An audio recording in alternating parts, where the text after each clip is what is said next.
السلام عليكم ورحمة الله وبركاته.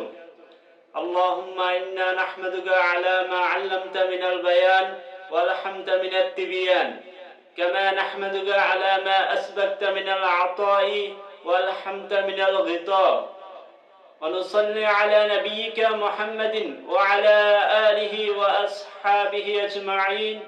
فأعوذ بالله من الشيطان الرجيم. بسم الله الرحمن الرحيم.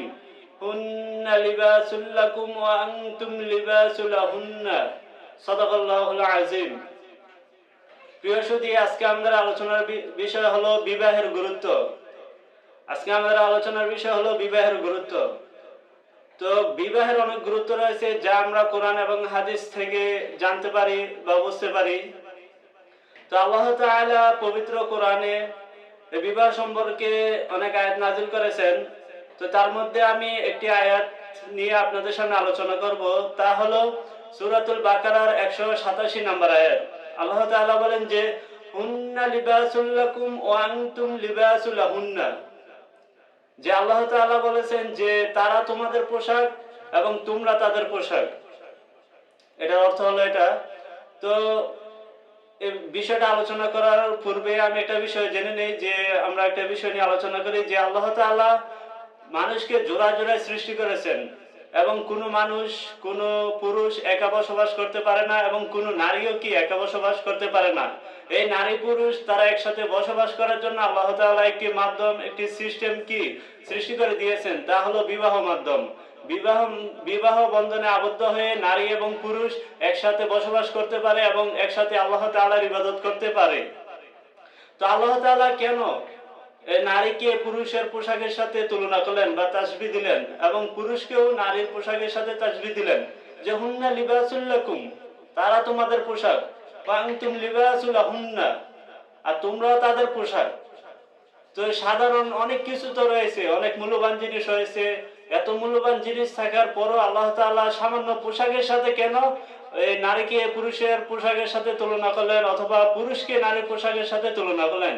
এই বিষয়টি বোঝার জন্য আমাদেরকে প্রথমে বুঝতে হবে পোশাকের গুরুত্ব, যে আমাদের পোশাকের গুরুত্ব কতটুকু। তো পোশাকেরও অনেক গুরুত্ব রয়েছে, যা আমরা জানতে পারি। তো অনেক গুরুত্ব থাকার মধ্যে আমি 3টি গুরুত্ব নিয়ে আপনাদের সামনে আলোচনা করব, বা 3টি বৈশিষ্ট্য আছে পোশাকের, 3টি প্রধান বৈশিষ্ট্য সম্পর্কে আলোচনা করব। তাহলে আমাদের বিষয়টি সহজে আমরা কি বুঝতে পারবো। 1 নম্বর হলো যে শিদ্দাতুল ইহতিয়াজ, অতি প্রয়োজনীয়। 2 নম্বর হলো শিদ্দাতুল ইহতিসাল, যেটা মিশে থাকে। 3 নম্বর হলো সতরুল আয়ুব, যেটা দোষ গোপন করে বা দোষ ত্রুটি কি ঢেকে রাখে। তো শিদ্দাতুল ইহতিয়াজ, যে অতি প্রয়োজনীয়। আমরা দেখতে পারি যে যদি সারা দিনের মধ্যে আমরা কয়েকবার পানাহার করলে, কয়েকবার খাবার খেলে হয়ে যায়, আমাদের জন্য যথেষ্ট। এবং সারা দিন আমরা যদি কয়েকবার পানি পান করি, তাহলে কি যথেষ্ট হয়ে যায়। কিন্তু আমরা প্রতিটি মুহূর্তে পোশাক আমাদের সাথে প্রয়োজন, পোশাক আমাদের সাথে লেগে থাকে। প্রতিটি মুহূর্তে কি আমাদের পোশাক কি প্রয়োজন। যেমন খাবার এবং পানির চেয়েও অতি প্রয়োজন কি পোশাক। যেটা আমরা বলতে পারি যে খাবার কয়েকবার খেলেই হয়ে যায়, কিন্তু পোশাক প্রতিটা মুহূর্তে আমাদের সাথে থাকে। তো তেমনি ভাবে এজন্য কি নারীদেরকে পুরুষের পোশাকের সাথে আল্লাহ তাআলা তাসবিহ দিয়েছেন, এবং পুরুষকেও নারীর পোশাক হিসেবে আল্লাহ তাআলা তাসবিহ দিয়েছেন, যে অতি প্রয়োজন। একজন পুরুষের জন্য নারী অতি প্রয়োজন, এবং একজন নারীর জন্য পুরুষ অতি প্রয়োজন। কেউ কাউকে ছাড়া কি চলতে পারবে না বা বাঁচতে পারবে না। যে হযরত আদম আলাইহিস সালামকে আল্লাহ তাআলা যখন সৃষ্টি করলেন, তো তাকে সৃষ্টি করার পরে তাকে বললেন তুমি জান্নাতে বসবাস করো। তো হযরত আদম আলাইহিস সালাম সবকিছু পেল, তারপরও তার যে মনে অশান্তি, কোনো কিছুই তার ভালো লাগতেছিল না। তো যখন আল্লাহ তাআলা হযরত হাওয়া আলাইহিস সালামকে সৃষ্টি করলেন, তো তারপরে কি তিনি আল্লাহ তাআলা শুকরিয়া আদায় করলেন, যে তিনি শারীরিক এবং মানসিক প্রশান্তি লাভ করলেন। তো স্ত্রী স্বামীর মাধ্যমে শারীরিক এবং মানসিক প্রশান্তি লাভ করে, এবং স্বামী স্ত্রীর মাধ্যমে শারীরিক এবং মানসিক প্রশান্তি লাভ করে। তো তারপরে হলো যে 2 নম্বরে শিদ্দাতুল ইহতিসাল, যেটা কি মিশে থাকে। যে পোশাক আমাদের শরীরের সাথে যেভাবে মিশে থাকে, একজন নারী একজন পুরুষের সাথে সেভাবে মিশে থাকে, খুব নিকটে থাকে, একে অন্যকে বিপদ আপদে কি সাহায্য করে। তো তেমনি ভাবে একে অন্যে আল্লাহ তাআলার ইবাদত করতে পারে। তো 3 নম্বর হলো যে সতরুল আয়ুব, যে দোষ ত্রুটি গোপন রাখে বা ঢেকে রাখে। যে কাপড় যেভাবে আমাদের শরীরের দোষ ত্রুটি গোপন রাখে, যে আমাদের শরীরের অনেক দাগ অথবা অনেক কিছু যে ঢেকে রাখছে, যে আমাদের শরীরের কোনো ত্রুটি থাকলে এটা কি দেখা যাচ্ছে না, কাপড় সেটা কি আমাদেরকে ঢেকে রাখছে সে দোষ ত্রুটি থেকে। তো তেমনি ভাবে একজন নারী একজন পুরুষকে সে গুনাহ থেকে কি বেঁচে থাকতে সহায়তা করে, তার তার তার দোষ ত্রুটি কি রাখে, গোপন রাখে। একজন পুরুষ একজন নারীর দোষ ত্রুটি গোপন রাখে, মানে সে গুনাহ করতে, তার গুনাহ না করতে তাকে কি সহায়তা করে। যেমন বিবাহিতরা যে তারা চোখের গুনাহ থেকে বা অন্যান্য জিনা থেকে সহজে বেঁচে থাকতে পারে, কিন্তু অবিবাহিতরাই কি এই গুনার মধ্যে বেশি জড়িত হয়ে যায়। তো এই জন্য তাদেরকে বলা হয়েছে যে পোশাক যেভাবে আমাদেরকে ঢেকে রাখে, আমাদের শরীরের দোষ ত্রুটি ঢেকে রাখে, তেমনি নারীও পুরুষের দোষ ত্রুটি কি রাখে, ঢেকে রাখে। তো এই তিনটা গুরুত্ব, একটা হলো কি অতি প্রয়োজনীয় আমাদের শরীরের সাথে মিশে থাকে, তারপরে আমাদের কি করে দোষ ঢেকে রাখে।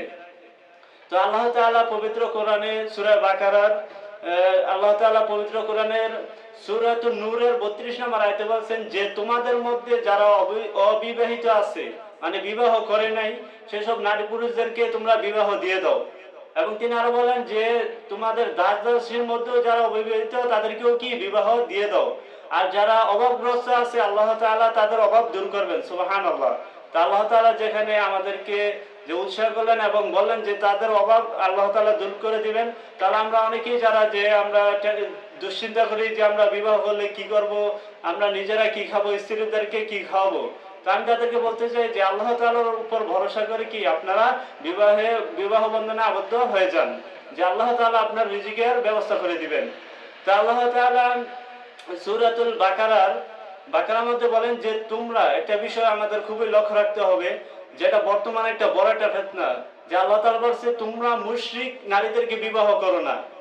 যে মুমিনদেরকে বলছে তোমরা মুশরিক নারীদেরকে বিবাহ করো না যতক্ষণ পর্যন্ত না তারা ঈমান আনে, এবং মুমিন নারীরাও যেন মুশরিক কোন পুরুষকে বিবাহ না করে যতক্ষণ পর্যন্ত না তারা ঈমান আনে। তা আমরা বর্তমানে দেখতে পাচ্ছি যে অনেক মানে অমুসলিমরা, হিন্দু বৌদ্ধ খ্রিস্টান, তারা কি মুসলমান মেয়েদেরকে ধোঁকা দেয়, যে তারা বলে যে আমাদেরকে বিবাহ করো আমরা মুসলমান হব, এই সেই এ বলে কি করে তাদের ইজ্জত সম্মান নষ্ট করে। পরে তারা কি অনেক সময় তাদেরকে ধর্ম থেকে বের করে দেয়, তাদেরকে অমুসলিম বানিয়ে দেয়। তেমনি ভাবে মুসলমান মুমিনদেরকেও কি মুশরিক নারীরা ধোঁকা দেয় এবং তাদেরকে বলে যে আমরাও মুসলমান হব, এই বলে তাদেরকে কি মুসলমানিত্ব তাদের নষ্ট করে দেয়, তাদেরকে মুসলমান থেকে বের করে দেয়, নাউজুবিল্লাহ। তো আমরা এই ধোঁকা থেকে বেঁচে থাকবো। আর রাসূল সাল্লাল্লাহু আলাইহি সাল্লাম বলেন যে বিবাহ হলো আমার একটি সুন্নাত, বুখারী শরীফের হাদিস। রাসূল সাল্লাল্লাহু আলাইহি সাল্লাম বলেন বিবাহ কি সুন্নাত, আর যে আমার সুন্নাহকে অস্বীকার করবে সে আমার অন্তর্ভুক্ত নয়, সে আমার দলভুক্ত নয়, সে কি আমার উম্মত নয়। তো আমরা অবশ্যই আমাদের যাদের সামর্থ্য আছে আমরা কি বিবাহ করে নিব। তো রাসূল সাল্লাল্লাহু আলাইহি সাল্লাম মুসলিম শরীফের হাদিসে বলেন যে পৃথিবীর মধ্যে শ্রেষ্ঠ নিয়ামত হলো নেককার স্ত্রী। পৃথিবীর মধ্যে সবচেয়ে বড় নিয়ামত, শ্রেষ্ঠ নিয়ামত কি, নেককার স্ত্রী। তো আমরা সবসময় দোয়া করবো আল্লাহ তাআলা যেন আমাদেরকে নেককার স্ত্রী দান করেন। তো এই জন্য একটা শর্ত হলো যে আমাদেরকেও নেককার হতে হবে, আমাদেরকেও ভালো হতে হবে, সালেহ হতে হবে। কেননা আল্লাহ তাআলা কার উপর কি জুলুম করেন না। যে আপনি যদি নেককার না হন, তাহলে আপনাকে যদি একজন নেককার স্ত্রী দান করেন, তাহলে তাকে তো ঠকানো হলো, যে সে তো ভালো কিন্তু কি আপনি ভালো না। তো তেমনি ভাবে যে খারাপ মেয়েদের সাথেও কি ভালো ছেলেদের সাধারণত বিবাহ হয় না, কারণ আল্লাহ তাআলা কার উপর জুলুম করে না। এই জন্য আমরা যদি নেককার স্ত্রী পেতে চাই এবং নেককার মেয়েরা যদি নেককার স্বামী পেতে চায়, অবশ্যই আমাদেরকে প্রথমে নেককার হতে হবে, আমাদেরকে ভালো হতে হবে। তাহলে আল্লাহ তাআলা আমাদেরকে কি করবেন, নেককার স্ত্রী বা নেককার স্বামী দান করবেন। তো আল্লাহ তাআলা যেন আমাদেরকে তার ইবাদত করে আমরা দুনিয়াতে আল্লাহ তাআলার হুকুম আহকাম মেনে চলতে পারি এবং জান্নাতের পথে অর্জন করতে পারি, এবং আমরা যেন আল্লাহ তাআলাকে সন্তুষ্ট করে মৃত্যুবরণ করতে পারি। আল্লাহ তাআলা সে তৌফিক দান করুন। ওয়া আখিরি দাওয়ানা আলহামদুলিল্লাহি রাব্বিল আলামিন।